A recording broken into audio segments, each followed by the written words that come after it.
Hello everybody, this is Fernando for the latest Urban Legends video.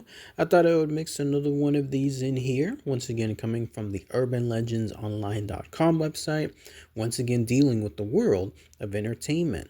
This one has to do though with an unfortunate and ultimately very false urban legend tied to the death of a singer. She ended up dying at a pretty young age too, and because of it, what occurred to her and then this urban legend that happened afterward, quickly afterward, after her death, it pretty much took on a life of its own. Even to this day, apparently it's being referenced in movies and other type of outlets out there, and of course I'm talking about it here. So it goes to show that this urban legend still has a life of its own. I had to look up some more information about this singer because I didn't know too much about it, but I'm going to present that a little bit later on too when it comes to her career.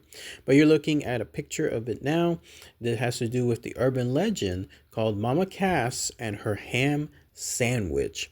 So let me go ahead and I'll share that information here. I'll give my own thoughts and opinions. Let me know what you guys and gals think afterward too.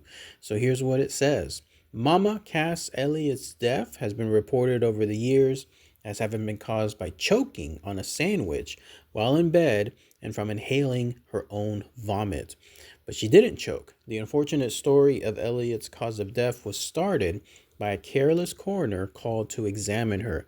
He saw a ham sandwich and a Coke on a table next to the bed where Elliott's body lay, and he jumped to a very quick conclusion, stating that Elliott, not displaying symptoms of any other sort of trauma, must have choked while eating and drinking lying down.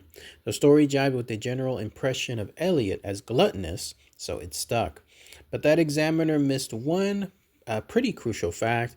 The sandwich was untouched. The investigating police officer noted that in his report, and a full autopsy showed that the actual cause of Elliott's death was a heart attack. She hadn't choked on anything. The true cause of death, a heart attack, was not determined until autopsy was performed a week later, but by that time, it was too late. Another of rock's urban legends was born. At 5 feet 5 and 238 pounds, Mama Cass was twice the normal weight for a woman her age and height. The effects of long-term obesity, drug abuse, and crash diets had weakened her heart to the point of failure.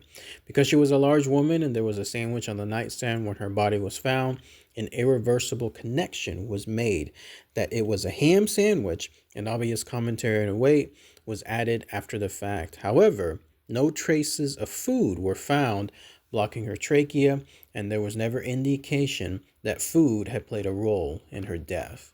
Then that's it. That's everything associated with this urban legend, so let's talk about that here. Right when I read this story, this urban legend, I immediately knew that there was some red flags. Obviously, the fact that there was going to be an autopsy later would provide more information about what occurred to Miss Mama Cassis Elliott's unfortunate death.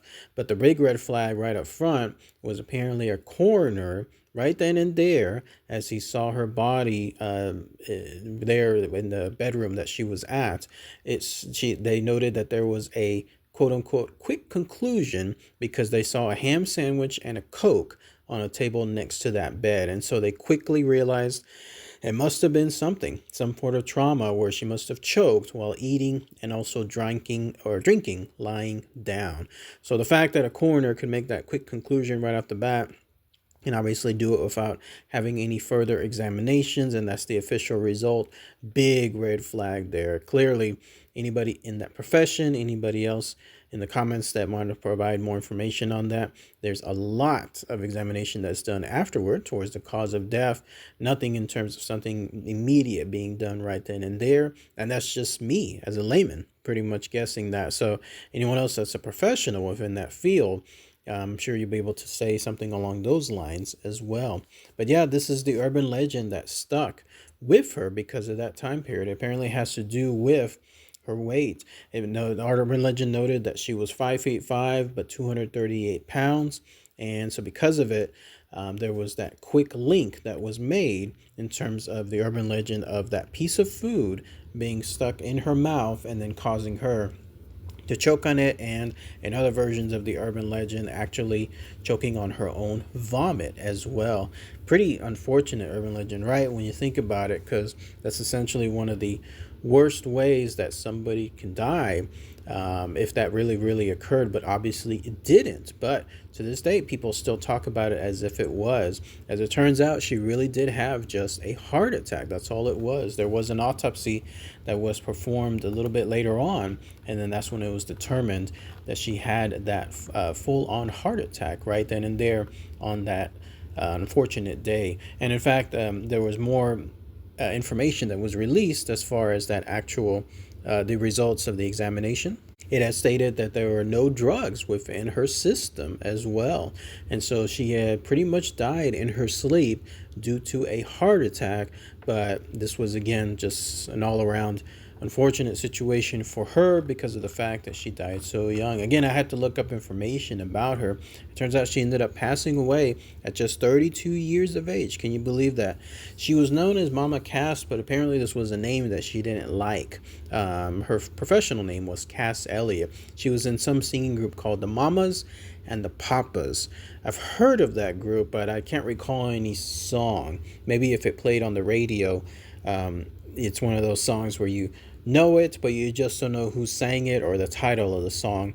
But that's essentially what where she played from. But she ended up having a pretty good career, and in fact, she was posthumously inducted into the Rock and Roll Hall of Fame back in 1998. It goes to show the effect she had within the industry. Not only that, but when the group broke up, she ended up having 5 of her own solo albums, and she won a Grammy back in 1967 too. So pretty interesting stuff. But yes, this actual urban legend ended up sticking with her to the point that it was there within various appearances, both on film and on TV. In fact, the Austin Powers movies apparently alluded to it, and then the TV show Lost did as well. If you wanted a little bit of trivia, more information as a bonus, is this urban legend actually truly came about because it was done as a false story. In 2020, there was a journalist and a friend of Cass Elliott's. Her name was Sue Cameron. She admitted that she had planted that false ham sandwich story there into the obituary of Mama Cass Elliott's info because she wanted to, or actually she was told to print it because of something else that was interesting. Apparently, Elliott's manager, a guy by the name of Alan Carr, had decided that they wanted to have this false piece of information placed so that way it could distract from any idea that Mama Cass had ended up dying from substance abuse. I don't know exactly how that could have worked and made things better, because if you're planting this bit of information to try to have it distract something else that people could have printed, both of them to me seemed equally the same, like in terms of reputational damage. Like when you have something along the lines of dying by choking on a sandwich, and then another one is dying because of potential substance abuse, yeah, it's bad news all around. So that's apparently what had happened, though. That's why the information was listed within her obituary, and then it stuck pretty much forever afterwards. And so here you have a situation again involving this young woman ended up passing away, and then this urban legend still exists to this very day. But if anybody has any more info, anything else I might have missed, then please post it in the comments below. Anybody know information more about the Mamas and the Papas? Anybody a fan of that group? Let me know in the comments. All right, everyone. Thanks again as always. Take care. Bye.